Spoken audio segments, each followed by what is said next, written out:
जय श्री कृष्ण। राधे राधे। जय श्री राम। आज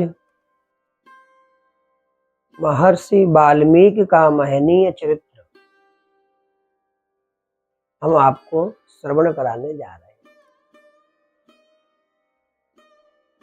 उल्टा नाम जपत जगु जाना, वाल्मीकि भय ब्रह्म समाना। बहुत प्राचीन बात है। संग दोष से एक ब्राह्मण क्रूर डाकू बन गया। जन्म से ही वह अशिक्षित था। अपने परिवार के पालन पोषण के लिए उसने बड़ा घोर मार्ग अपनाया। घोर वन से जाने वाले एक मार्ग के समीप उसका अड्डा था। जो भी यात्री उधर से निकलता उसे वह मार डालता, बिना यह सोचे कि यह हत्या से उसे लाभ कितना होगा। मृत व्यक्ति के पास जो कुछ मिलता उसे लेकर वह सबको कहीं ठिकाने लगा देता। वह मार्ग यात्रियों के लिए मृत्यु द्वार बन गया था। पथिकों की यह विपत्ति देवर्षि नारद से देखी नहीं गई। वे स्वयं उसी मार्ग से चल पड़े।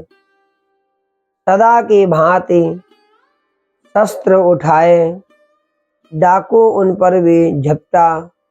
देवर्षि को भला भय क्या। उन्होंने कहा, भाई तुम व्यर्थ क्यों क्रोध करते हो। शस्त्र उठाने से क्या लाभ। मैंने तो तुम्हारा कुछ बिगाड़ा नहीं है। तुम चाहते क्या हो। मैं चाहता हूं तेरे प्राण, तेरी यह तुमड़ी और वस्त्र, तथा तेरे पास कुछ और निकले तो वह भी। डाकू गरज उठा, निरंतर जीव हत्या का यह पाप किए बिना भी तो तुम वन के फल कंद से अपना पेट भर सकते हो। देवर्षि का तेज और उनके स्वर में भरी दया डाकू को स्तंभित किए दे रहे थे। किंतु मेरे माता पिता स्त्री पुत्र का पेट कौन भरेगा। तू भरेगा। डाकू अभी क्रूर व्यंग ही कर रहा था।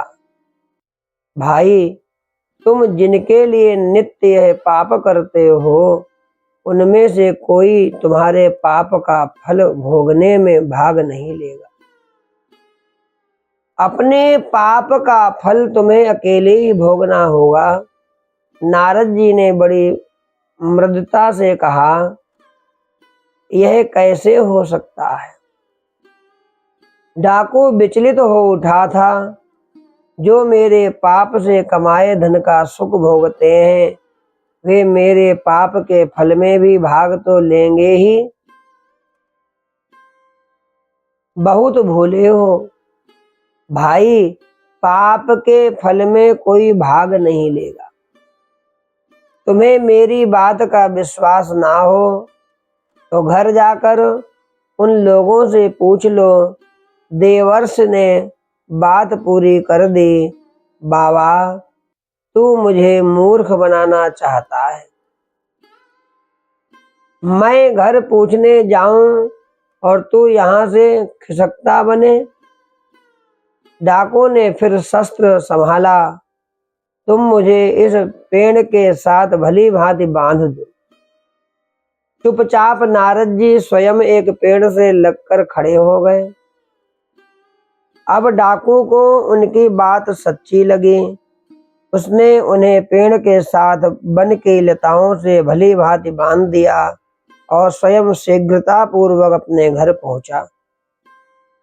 घर जाकर उसने पिता से पूछा, पिताजी आप तो जानते ही हैं कि मैं यात्रियों की हत्या करके उनके साथ ही साथ की सामग्री लाता हूँ।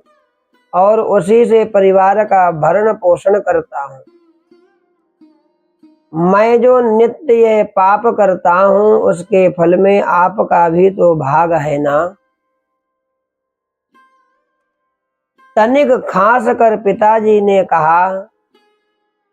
पिताजी ने उसकी ओर देखा और कहा, बेटा, हमने तुम्हारा पालन पोषण किया, तुम्हें छोटे से बड़ा किया और अब तुम समर्थ हो गए हो, हमारी वृद्धावस्था आ गई है, तुम्हारा कर्तव्य है हमारा भरण पोषण करना। तुम कैसे धन लाते हो इससे हमें क्या, तुम्हारे पाप पूर्ण में भला हमारा भाग क्यों होने लगा। पहली बार डाकू चौंका। वह माता के पास गया, किंतु माता ने भी उसे वही उत्तर दिया जो पिता ने दिया था। उसने पत्नी से पूछा तो पत्नी ने कहा, स्वामी, मेरा कर्तव्य है आपकी सेवा करना, आपके गुरुजनों तथा परिवार की सेवा करना। वह अपना कर्तव्य मैं पालन करती हूँ। आपका कर्तव्य है मेरी रक्षा करना और मेरा पोषण करना, वह आप करते हैं। इसके लिए आप कैसे धन लाते हैं सो आप जाने।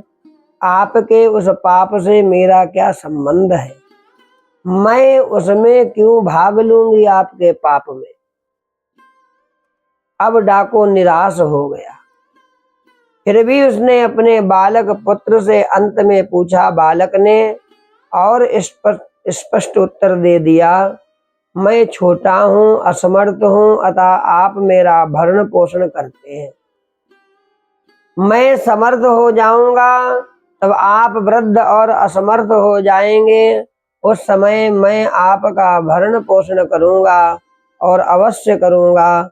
यह तो परस्पर सहायता की बात है। आपके पाप को आप जाने, मैं उसमें कोई भाग लेना नहीं चाहता और ना लूंगा। डाकू के नेत्रों के आगे अंधकार छा गया। जिनके लिए वह इतने पाप कर चुका, वे कोई उस पाप का दारुण फल भोगने में उसके साथ नहीं रहना चाहते। पश्चाताप से जलने लगा उसका हृदय। दौड़ा वह वन की ओर। वहां पहुंचकर देवर्ष के बंधन की लताएं उसने तोड़ फेंकी और क्रंदन करता उनके चरणों पर गिर पड़ा। जोर जोर से डाकू रोने लगा और नारद जी से विनती करने लगा। चरणों को पकड़ लिया नारद जी के। आज संत शरणागति हो गई डाकू। तुम राम नाम का जप करो। नारद जी कहते हैं डाकू से, तुम राम नाम का जप करो। देवर्ष ने प्रायश्चित बतलाया, किंतु उस निष्ठुर हृदय की पाप कलुषित वाणी है दिव्य नाम सीधा होने पर भी उच्चारण करने में समर्थ नहीं हुई। देवर्ष हारना नहीं जानते। वे जिसे मिल जाए वह भगवान के चरणों से दूर बना रहे, ये शक्य नहीं। उन्होंने कहा, चिंता नहीं, तुम अब मरा मरा मरा मरा मरा मरा कहो, यही जपा करो, इसी से भगवान प्रसन्न हो जाएंगे। डाकू वहीं बैठ गया। उसे पता नहीं कि उसके उपदेष्टा कब चले गए। उसकी वाणी लग गई जप में और डाकू जपने लगा, मरा मरा मरा मरा मरा मरा मरा मरा मरा। बारंबार जपने लगा। दिन, सप्ताह, महीने, वर्ष बीतते चले गए, किंतु डाकू को कुछ पता नहीं था। उसके शरीर में दीमक लग गई। दीमकों की पूरी वावी वाल्मीकि बन गई उसके ऊपर और वह निरंतर भगवान राम का नाम जपने लगा। डाकू के तप ने सृष्टिकर्ता को आश्चर्य में डाल दिया। डाकू के तप ने सृष्टिकर्ता को आश्चर्य में डाल दिया। वे हंस वाहन स्वयं पधारे वहां और अपने कमंडलू के अमृत जल से उन्होंने उस तपस्वी पर छींटे दिए।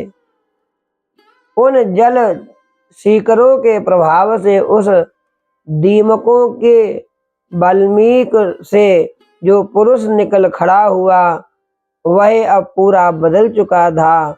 उसका रूप, रंग, शरीर और हृदय सब दिव्य हो चुका था भगवान के नाम के द्वारा। संसार ठीक नहीं जानता कि डाकू का नाम क्या था। कोई कोई उसे रत्नाकर कहते हैं, किंतु वह तो तपस्वी उठा।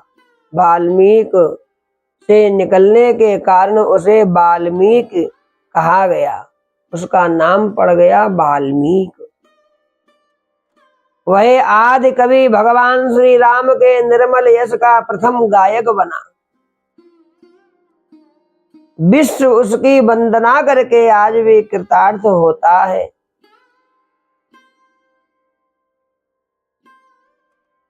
रहा होगा वह कभी अज्ञात नामा क्रूर डाकू, रहा होगा कभी, किंतु एक क्षण के सत्संग से उसे महत्तम जो बना दिया।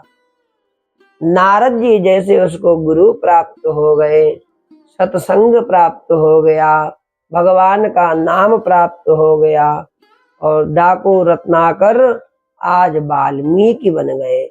ऐसे भगवान वाल्मीकि का यह चरित्र है, जिन्होंने भगवान राम की रामायण की रचना करी, वाल्मीकि रामायण। ऐसी कथाएं हैं कि भगवान के नाम के द्वारा जीवन में परिवर्तन है। इस कथा को अधिक से अधिक आप लोग भी और भी अपने इष्ट मित्रों को भेजें, जिससे कि भगवान के नाम की महिमा का प्रचार प्रसार हो सके जगत में। जय श्री कृष्ण, राधे राधे, जय सिया राम।